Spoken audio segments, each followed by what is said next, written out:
Welcome, I'm here with Chris Street. Hello Chris, how are you? Hi Alexis, I'm fine, I'm great. Tell me about the Earthstar network. It's a really complex pattern of sacred geometry that links some of London's most ancient sacred sites.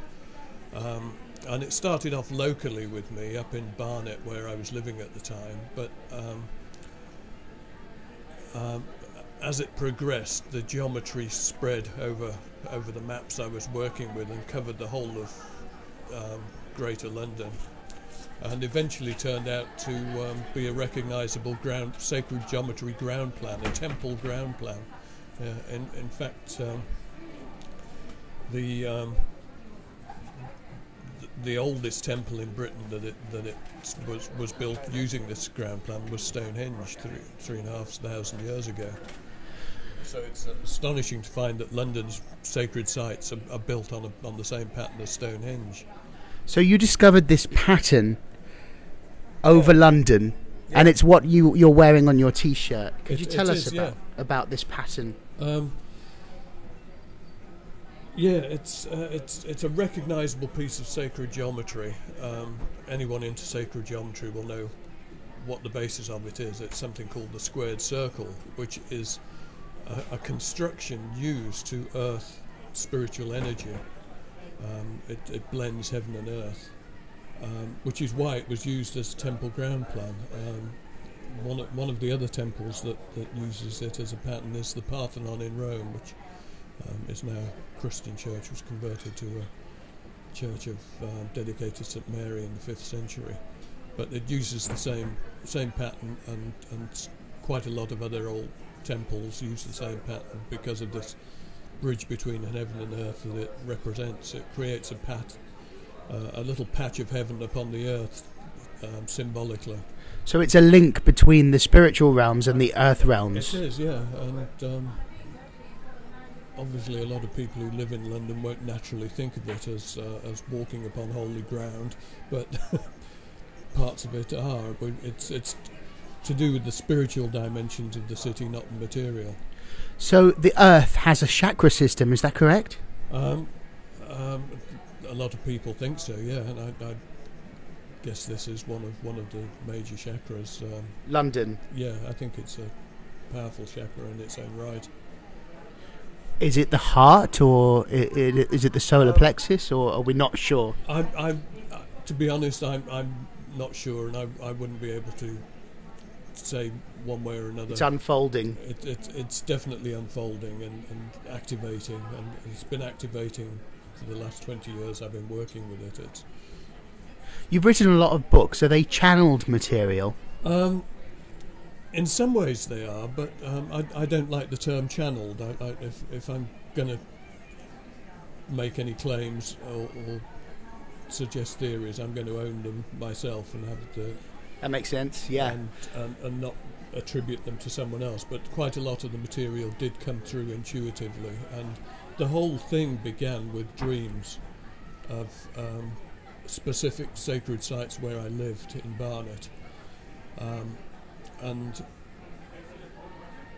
in the very first dream, I was told in the dream that the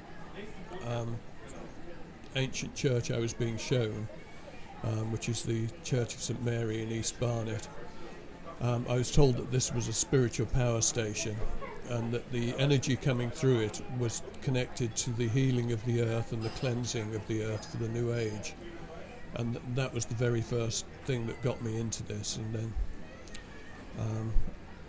other intuitive things led me to two other sites which formed a perfect equilateral triangle.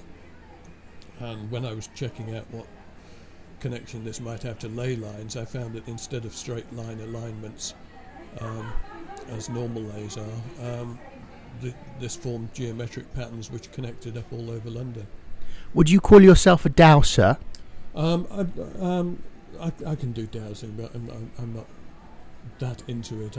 If I dowse, I feel things with my hands. I feel the energy through my body and through my hands like a healer would, and I get inputs intuitively. Right. And where can people find out more about your work, which is brilliantly complex, I must say? It is a bit. There's a website, earthstars.co.uk, and also the main stockist of the books is Watkins, an ancient mystical bookshop between Charing Cross Road and St Martin's Lane.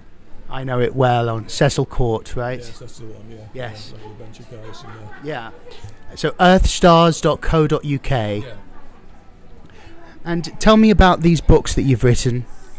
Well, the first one is titled Earthstars. So we'll just show the camera.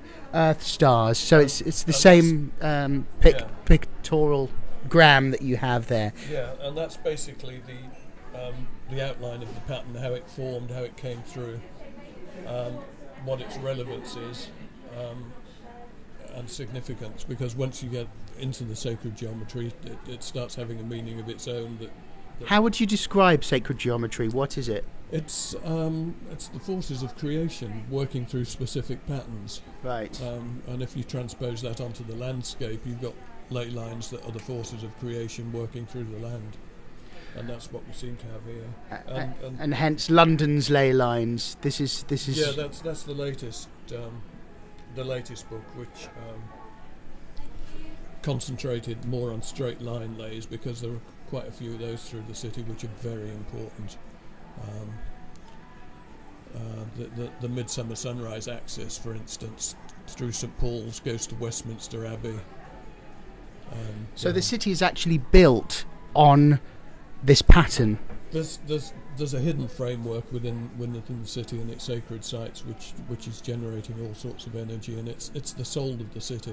It's the spirit of the city. Are other cities around the world based on different patterns? Yeah, I know people who've got similar patterns, not as complex as this, but sacred geometry patterns of a certain type on Manchester and Oxford and various other places. But also in other parts of the world as well, yes? Yeah, and Washington's got its own pattern because of the pentagonal basis that it was built on, yeah. Earthstars.co.uk.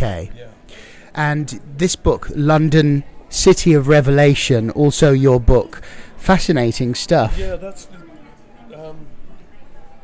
I did that one because there's a connection between the biblical measures of the City of Revelation in the Bible and the geometry here. And this comes not necessarily from my work, but from the work of a guy called John Michel, who was virtually the sort of grand master of sacred geometry and ancient metrology and that kind of thing. French? No, he's British, eccentrically British, and lived in Notting Hill. Wow, Jean Michel. Yeah, and I'd recommend all his work because it added a layer of understanding to what I'd found that I wouldn't have been able to get to myself. But John Michel's work shows there's a clear connection between this geometry and the measures and proportions of the City of Revelation in the Bible.